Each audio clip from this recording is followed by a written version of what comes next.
Feature Friday. The freshest.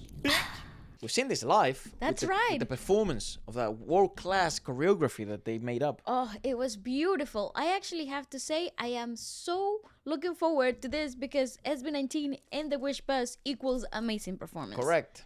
It means light. This song, ILAW, ILAW. I think. Oh, it's that time they went. I swear he's got one of the best voices right now, like commercial-wise. Like you want a male vocalist. If you're trying to be like anyone, like that's the voice. But it's so hard though, because obviously you don't have that color, you don't have that timbre. Guys, that guy is so cool. Yeah,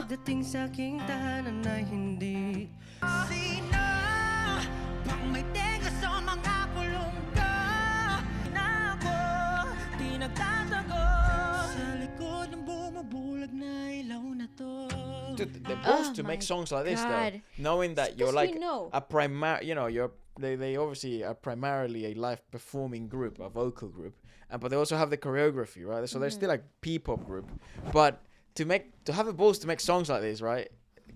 Because you're gonna sing them in environments like this or happy days. But what about when you're touring? But what about when you are really tired? Yeah. What about when you're unwell? What about when you have to perform with like there's rain That's outside? so brave, bro. And he wrote that. Like that's not like the label making that for them. That's not like an external writer. Like That's Pablo just wrote Pablo that song. doing Pablo things. Yeah. But I think this is why I believe the SB19 works though, from the inner works. From a vocal standpoint. Yeah, but it's because Pablo, as a writer, as a composer, knows how he can rely on his singers. Yeah. As a composer, he knows exactly what to demand from the vocalist because he knows how they would work it out how they will deliver regardless of the environment. Because obviously, he writes everything. But the interesting bit is like, does he also manage like line distribution? Redistribution. I'm pretty sure he probably he would, has right? Because why would you write? Some tell, yeah. Yeah, if you write, you would sort of know. You'd have an idea who you want. That'll be Ken's, that'll be Stell, Josh. Yeah, Yeah. Right, fair enough.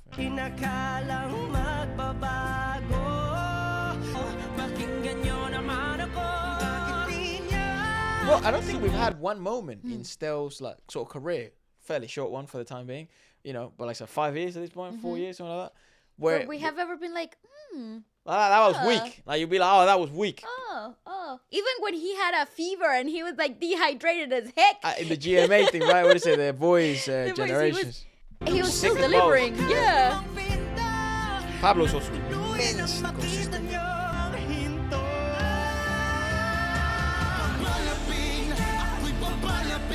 Oh, so it wasn't layers. He's Pablo doing the back. No, I think they Layers do have and layers also- and What the fuck, dude? This guy makes you wanna fucking sing. Like. honestly, this section, this combo here, Pablo Hard. can. Whoa! He's how he moves his head. Where was that Beckham? Whoa! Wow.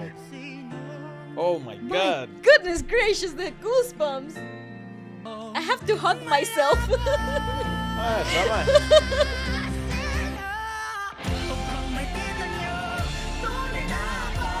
Oh my god. Huge advantage having Philippe, man, doing the basses. And Stell. And Just Stell a doing freaking wow. the high notes is really good. But Pablo is so consistent. What the fuck? That was like spiritual experience, guys. It means a lot to him though as well. You can tell, like, it's crazy because you can really tell these songs are his baby. Because they're his whole inner dialogue. Yeah, I mean, yeah.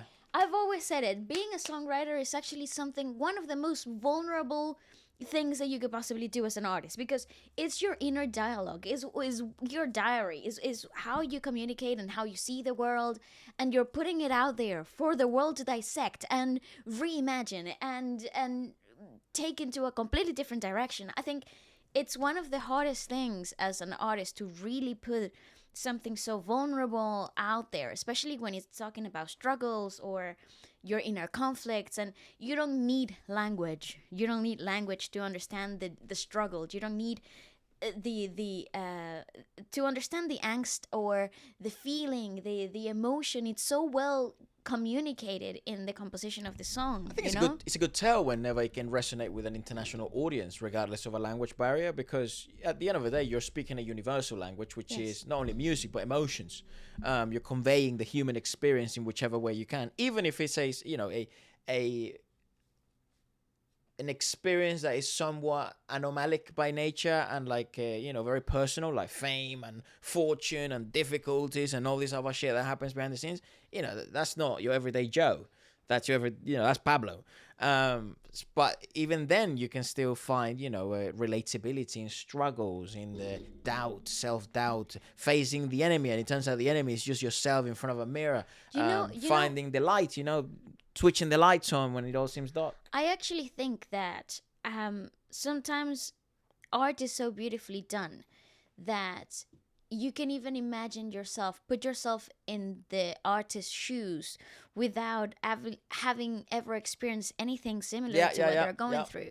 When art is really well executed, it communicates the intention without you having to have gone through those emotions or those circumstances in your life. I mean, movies are a great example of that, and a lot of great movies get stuck in people's minds for years and years on end because of how well conveyed the message is.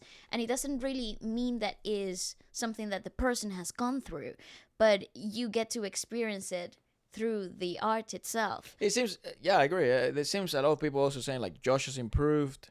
I'd say Justin has made immense strides in the right direction, vocally and showcasing wise in live performances like this. Same as Josh. It's interesting as well because the songs that they have, let's say they're good singers, right? That's how they began. They're good singers, right?